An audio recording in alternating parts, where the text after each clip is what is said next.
Objective: use a series of separation methods commonly used in a chemistry laboratory to acquire the skill in handle basis, instrument or material. Also know the physical and chemical basis of these separation methods. For this process to work, it is necessary to verify that the filtered paper covers all the holes of the Wagner funnel.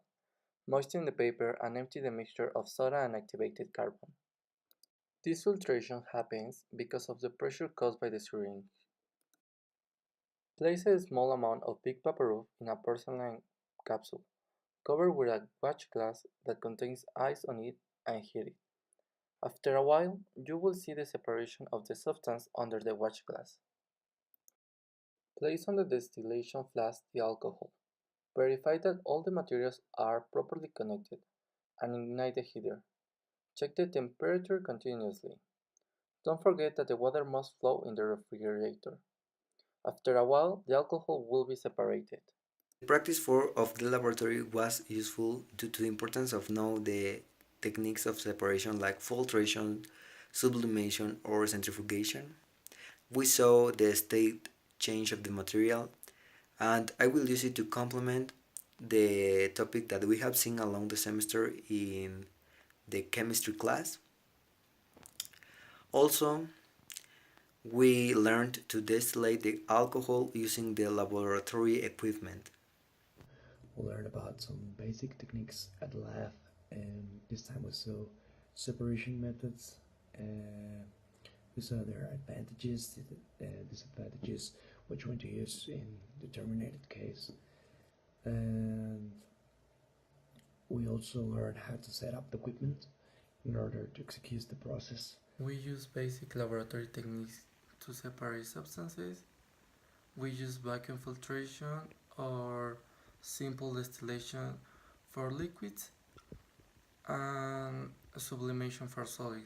These techniques are fast and easy to use in the laboratory. Objective: separate by crystallization method the components of different mixtures and compare the physical characteristics of different crystals. Mix potassium nitrite and silica in a glass with hot water. Filter without cooling and crystallize the solution by evaporating water partially. Analyze the crystal form of potassium nitrate. Place a piece of copper wire on the cover slip and add 3 drops of silver nitrate. Place iron fillings on another cover slip and add 3 drops of copper sulfate.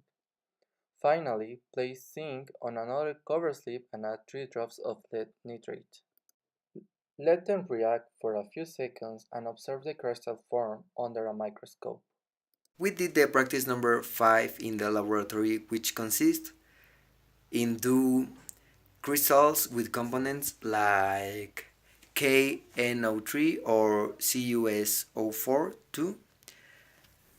We did this with the laboratory equipment. After that, we add zinc or another material, and finally we saw in the microscope, and we could saw carefully all the components of these compounds. We learn how some substances react in contact with others and that some of them can produce crystals. If you observe that crystals under the microscope, you will see the awesome appearance they have, and between them, they are all different.